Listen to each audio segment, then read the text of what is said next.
اسلام نے عورت کو بڑی عزت، بڑا مرتبہ اور بڑا مقام عطا فرمایا ہے۔ جتنی عزت عورت کو اسلام نے دی ہے نہ اس سے پہلے کبھی عورت نے سنی تھی اور نہ قیامت تک دوبارہ سنے گی۔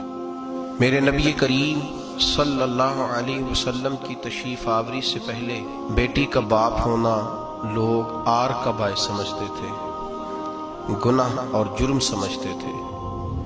میرے محبوب کریم علیہ الصلاۃ والسلام نے ارشاد فرمایا، جس کی 4 بیٹیاں ہوں یا 4 بہنیں اس کے ذمے لگ جائیں، والد بوڑھا بیمار ہو جائے یا انتقال کر جائے، 4 بیٹیاں یا 4 بہنیں اس کے ذمہ داری میں آ جائیں، وہ انہیں پڑھائے، اچھا ادب سکھائے، عزت کے ساتھ رخصت کر دے۔